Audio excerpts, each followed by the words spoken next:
بسم الله الرحمن الرحيم يسبح لله ما في السماوات وما في الأرض الملك القدوس العزيز الحكيم هو الذي بعث في الأميين رسولا منهم يتلو عليهم آياته ويزكيهم ويعلمهم الكتاب والحكمة وإن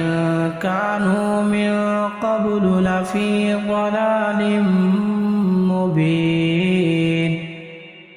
وآخرين منهم لما يلحقوا بهم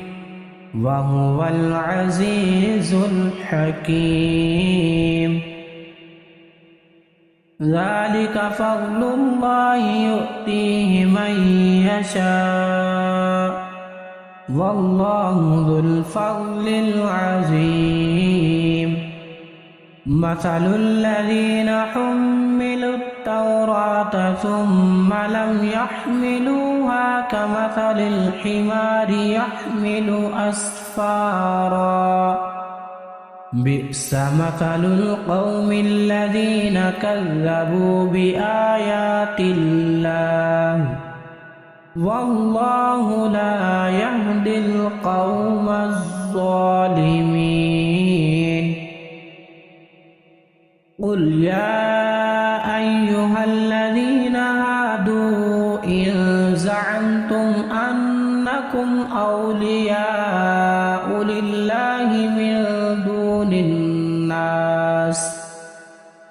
من دون الناس فتمنوا الموت إن كنتم صادقين ولا يتمنونه أبدا بما قدمت أيديهم والله عليم بالظالمين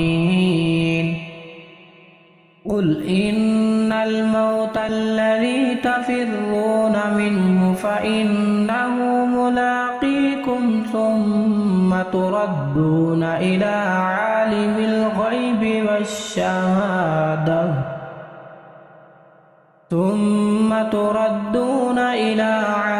الغيب والشهادة فينبئكم بما كنتم تعملون يا أيها الذين آمنوا إذا نودي للصلاة من يوم الجمعة فاسعوا إلى ذكر الله وذروا البيع ذلكم خير لكم إن كنتم تعلمون فإذا قضيت الصلاة فانتشروا في الأرض وابتغوا من فضل الله واذكروا الله كثيرا لعلكم تفلحون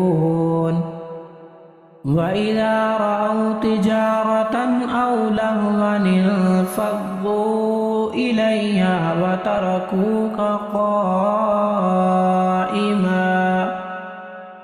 قل ما عند الله خير من اللهو ومن التجارة والله خير الرازقين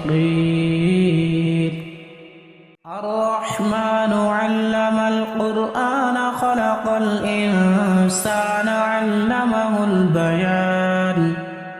الشمس والقمر بحسبان والنجم والشجر يسجدان والسماء